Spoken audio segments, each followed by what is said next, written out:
Have you ever wondered what secrets lie buried beneath the earth? From the ancient pyramids of Egypt to the lost city of Atlantis, our planet is a treasure trove of enigmatic tales and unsolved mysteries. Each artifact, each relic, each bone tells a story of what was, what might have been, and sometimes what we can hardly believe. Welcome to the fascinating world of archaeology. It's not just about dusty old fossils or crumbling ruins, it's a journey into the past, a quest to understand our human story. It's about piecing together the fragments of a grand puzzle that spans thousands of generations. Every discovery, every excavation, brings us one step closer to understanding our ancestors.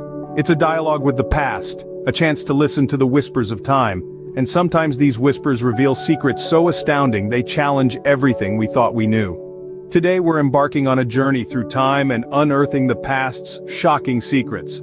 We'll explore 6 archaeological discoveries that have left scientists baffled and history enthusiasts amazed. Our first stop is ancient Mesopotamia with the Baghdad Battery, a device that could possibly prove the existence of ancient electricity. Then, we dive into the Aegean Sea to unravel the mystery of the Antikythera Mechanism, an ancient Greek device that has baffled scientists for over a century. From there we take to the skies over Peru to marvel at the Nazca Lines, massive geoglyphs etched into the Earth's surface. And then we'll delve into the cryptic pages of the Voynich Manuscript, a medieval book written in a language that no one has ever been able to decipher. Our journey continues in China with the Terracotta Army, an enormous collection of life-size statues that were buried with China's first emperor. And finally, we'll examine the crystal skulls, a set of controversial artifacts of unknown origins and purpose. So are you ready to uncover the shocking secrets of the past? Picture this, a battery that predates the invention of electricity by centuries. Yes, you heard it right. Today we're diving into the fascinating world of the Baghdad Battery. In 1936, an intriguing artifact was unearthed in a village near modern-day Baghdad, Iraq. It was a simple clay pot, about 5 inches tall. Inside there was a copper tube encasing an iron rod. Seemingly mundane, right? Well, not quite. When filled with an electrolyte like vinegar or lemon juice, this peculiar assembly could generate a small voltage, functioning much like a battery.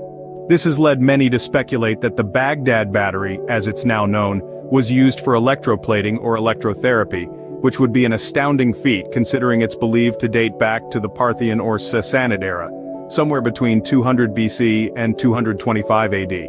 However, not everyone is on board with this theory. Some skeptics argue that the so-called battery might not have been a battery at all. They suggest it could have been a storage vessel for sacred scrolls. The corrosion seen on the artifacts could be explained by the acidic or alkaline properties of the materials stored within, not necessarily from any electrochemical reaction. Others point out that no wires, conductors, or devices that would indicate usage of electricity have been found in association with these artifacts. Without such evidence, they argue, we can't definitively say these were used as batteries. Despite these differing viewpoints, the Baghdad Battery continues to spark the imagination.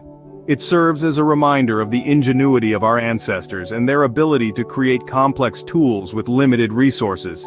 The controversy surrounding its use also underscores the complexity and depth of our history, and the many mysteries it still holds. Could our ancestors have had knowledge of electricity long before we thought possible? A question to ponder. As we delve deeper into these strange archaeological discoveries, we're continually reminded that the past may hold more secrets than we ever imagined.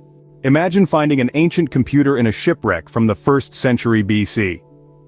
Sounds like a plot for a science fiction novel, doesn't it? But this isn't fiction. It's the story of the Antikythera Mechanism. In the early 20th century, off the coast of the small Greek island Antikythera, divers discovered a shipwreck filled with statues and coins dating back to the 1st century BC. Among these treasures, they found a lump of corroded bronze and wood. It didn't look like much at first, but this lump would turn out to be one of the most fascinating and enigmatic archaeological finds ever. This lump, now known as the Antikythera Mechanism, was no ordinary piece of metal. It was a complex device made up of over 30 interlocking gears, resembling the inside of a modern mechanical clock. But remember, this was from the 1st century BC, a time when the world was still in the early stages of understanding basic mechanics. The Antikythera Mechanism was far more advanced than anything else known from that time.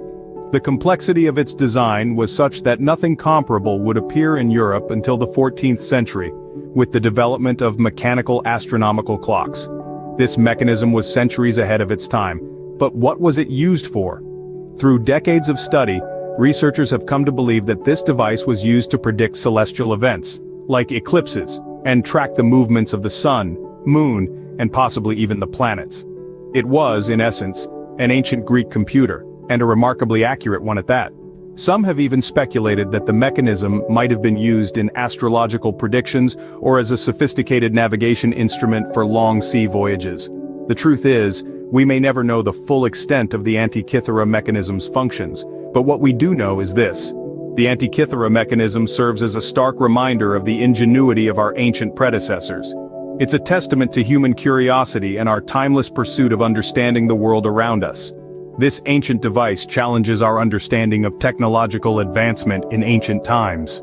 Ever thought of giant ground drawings that can only be fully appreciated from the sky? Picture this. You're soaring over the arid plains of southern Peru, and beneath you, etched into the scorched earth, are massive, intricate designs. Welcome to the world of the Nazca Lines. These colossal geoglyphs discovered in the early 20th century sprawl across an area of nearly 200 square miles.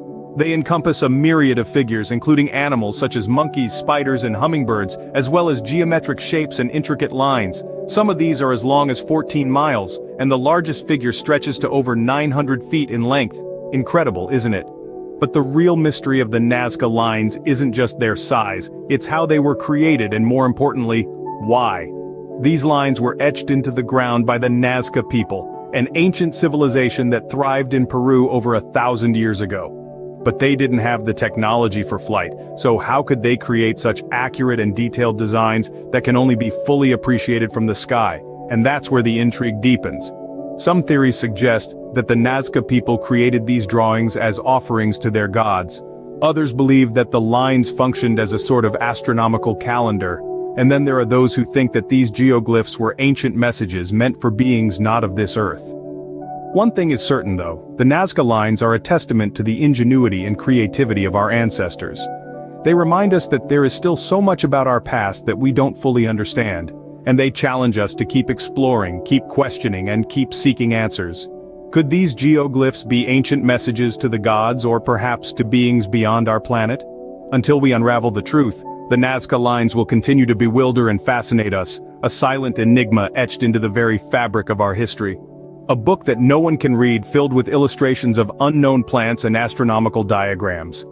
This is the Voynich Manuscript, a peculiar piece of history that has baffled scholars and cryptologists for over a century. Discovered in the early 20th century by Polish book dealer Wilfrid Voynich, this manuscript is a small book, about 240 pages long. It's filled with beautifully detailed illustrations of plants that do not match any known species, astrological signs, and what appears to be recipes written in a language that has yet to be deciphered.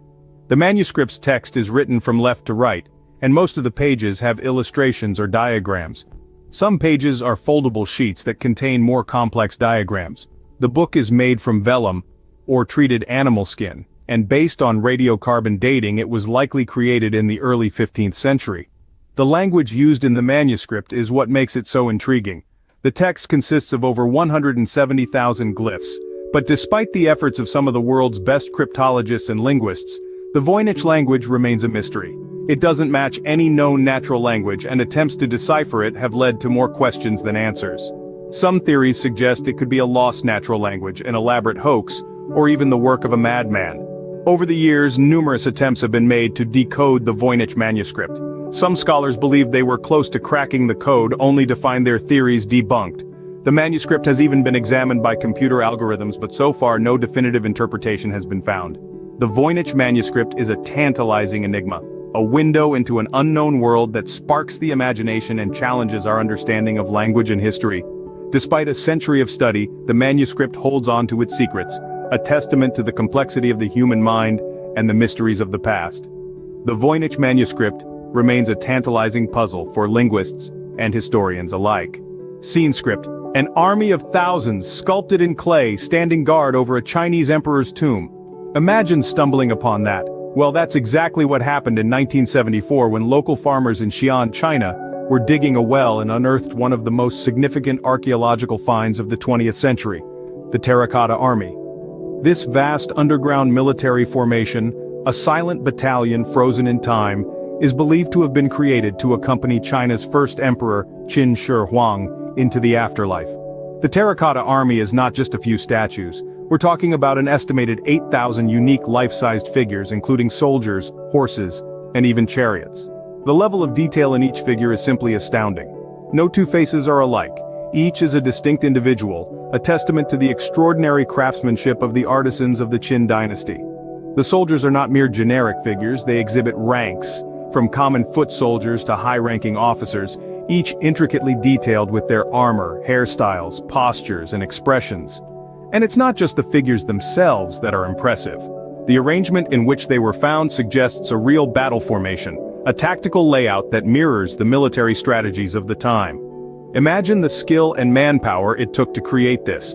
It's estimated that over 700,000 workers were involved in the making of this terracotta army, a project that spanned about 4 decades. But perhaps what's most fascinating about the Terracotta Army is what it represents. It's a symbolic show of force, a demonstration of the emperor's power, and a reflection of his belief in life after death. It also provides us with a snapshot into the military, cultural and technological advancements of the Qin dynasty. The Terracotta Army is a silent testament to the grandeur and power of China's first emperor. It's a breathtaking spectacle that continues to captivate the world, offering an unrivaled glimpse into an ancient civilization that still holds many secrets. The Terracotta Army remains, standing in silent vigil, a testament to a time long gone, but never forgotten. Crystal skulls, beautiful and eerie, believed by some to hold mystical powers. These enigmatic objects carved from clear or milky white quartz have captured the imagination of historians, archaeologists, and New Age spiritualists alike. The discovery of the crystal skulls is shrouded in mystery. The most famous of them, the Mitchell-Hedges skull, was allegedly unearthed in the early 20th century by the adopted daughter of British adventurer F.A. Mitchell-Hedges in the ruins of a Mayan city in Belize. This perfectly crafted skull, complete with a detachable jawbone, is often hailed as a marvel of ancient craftsmanship. However, the crystal skulls are not just admired for their aesthetic appeal. They are hailed for the precision with which they were carved, contrary to the tools and technology known to be available during the supposed era of their creation. The skulls lack any telltale scratch marks from metal tools, and instead appear to have been meticulously shaped and polished over several generations. But here's where the plot thickens. Despite their alluring mystique, controversy surrounds the authenticity of the crystal skulls. Many experts question whether they are truly products of ancient Mesoamerican civilizations, as they lack definitive archaeological context. Skeptics argue they may be elaborate hoaxes, fabricated during the Victorian era when fascination with ancient cultures was at its peak. Further fueling the debate are claims of supernatural phenomena associated with the skulls. Some individuals assert they possess healing powers, others report visions or psychic experiences when in their presence. While these claims are largely anecdotal and lack scientific backing, they bolster the intrigue that surrounds these enigmatic artifacts. In the end, the crystal skulls straddle the line between history and myth, science and spirituality. They stand as testament to our enduring fascination with the unknown and our relentless quest to decipher the mysteries of the past. Whether they are ancient artifacts or elaborate hoaxes, the crystal skulls continue to fascinate and mystify. The truth, like the skulls themselves, remains beautifully elusive.